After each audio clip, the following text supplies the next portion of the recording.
How's it going, Ram fans? I'm Ethan Bird. And I'm Rachel Hallam. And welcome to your Mountain West Men's Basketball Tournament Day 1 recap. And we had a full day today.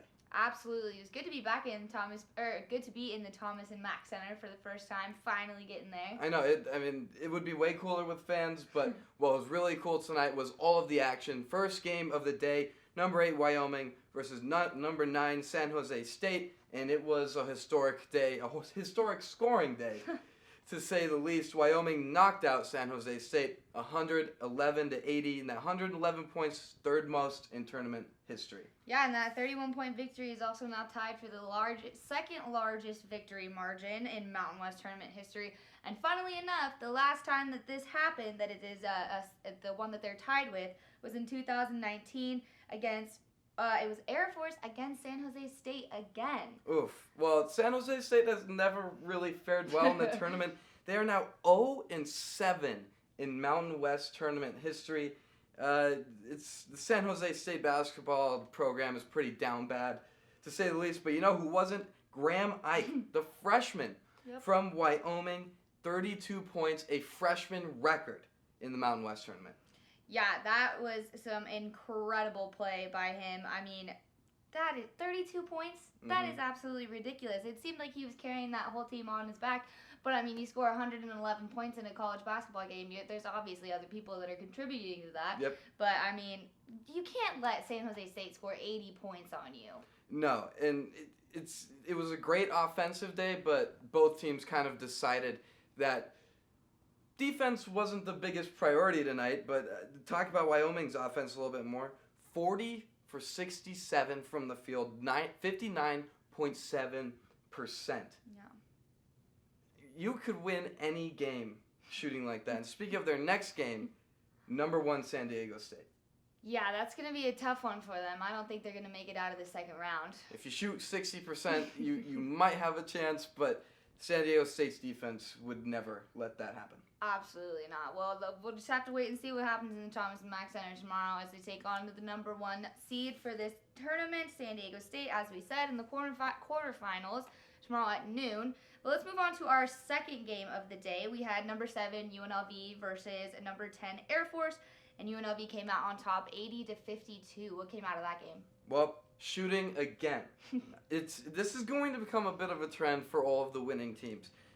UNLV shot 57.4% from the field, and they're 8-2 when shooting over 50%, which you should be if you're shooting over 50%. But I mean that's just over 2% less than Wyoming. David Jennings Jr. 21 points. He hit 6 threes. UNLV was a force to be reckoned with. Yeah, I've got to comment on those 6 threes. That is now tied the opening round record with those 6 threes, and he had those 21 points. But look at UNLV in the paint. They were so much stronger than Air Force in the paint. I mean, 40 points versus Air Force's 36 doesn't really seem like it's going to be that big of a difference, but it clearly was. UNLV was definitely dominating in the paint. And the one shining thing for Air Force, A.J. Walker, 16 points, but he hit the 1,000 career point mark. At least that happened before he was shipped off and graduating from Air Force. Oh, yeah. Well, I mean, it's just crazy. Air Force just didn't have it in them to take on UNLV. I mean, number 10 seed going up against the number 7 shouldn't be that much of a difference, but clearly it was. I mean, you lost by 28 points. So it wasn't quite there. And tomorrow, in the third game of the day, UNLV will be taking on the reigning conference champions, Utah State, which, I mean, Nehemias Queta is going to shut down that paint production. Oh, absolutely. It's going to be a tough battle for UNLV, but, I mean, you never know. It is March. Who knows? You this have is some March. Random underdog come out of the woodworks, basically. And, I mean, CSU saw that last year when they lost to an 11th seed. Speaking of 11th seed, 11th seed New Mexico against number 6 Fresno State. Fresno State did win this one, 85-77, but New Mexico was looking to be the second 11th seed to ever win in the Mountain West tournament. They were leading for almost 3/4 of the game. It honestly looked like they were going to take it at some point, and then all of a sudden Fresno State flipped a switch late in that second half, and it was all over for New Mexico. But they shot 68.2% in the second half.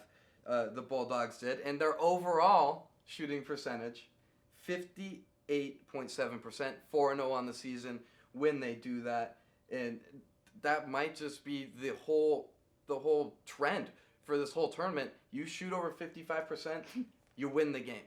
So, I mean, lots of coaches are going to be thinking about that, I think. Yeah, absolutely. Now, you got to look at the individual play for Fresno State as well. I mean, you had Deion Stroud with 19 points.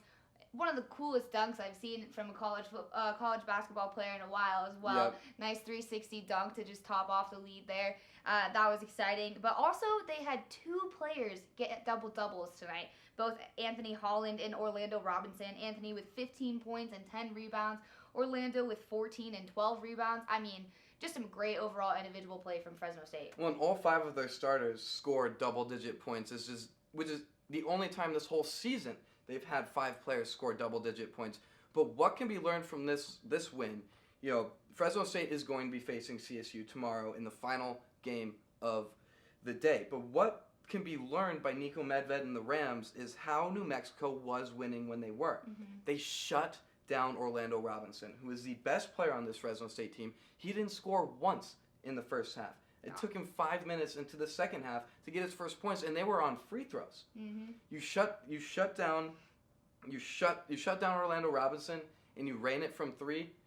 That should be the recipe for success for the Rams. Yeah, and I also think that they need to focus on the turnovers. I know you and I especially have talked about this a lot. CSU has had some trouble with their turnover margin the past couple of games, and it's going to be a big struggle, but for both of these teams, not just for CSU, because in this last game, there were so many turnovers between Fresno State and New Mexico. 40 turnovers total in one game was absolutely ridiculous. It doesn't look like it when you're watching the game, really, that there's that many turnovers happening. But, I mean, New Mexico themselves had more turnovers than Fresno had 18 turnovers. And I think that if CSU can focus on capitalizing on those turnovers and honing in their own turnovers as well, I think that could be a really big key for them tomorrow, too. And that's what they learned in the Nevada game that CSU lost.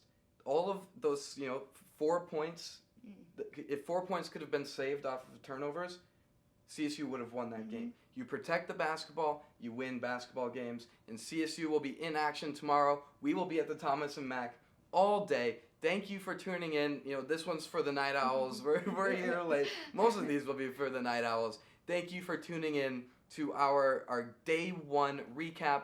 I'm Ethan Bird. And I'm Rachel Hallam. We'll be sure to have all the updates for you guys tomorrow as well for Game 2 of this tournament, and we'll give you all the recaps for CSU games as well. For more updates, you can follow us on sports_CTV on Instagram and Twitter. You can also follow both of us on Twitter, Rachel Hallam 43 and Ethan Bird. And I think that's all we got to say for today. Good night or good morning for whenever you're watching this. See you later, Rams.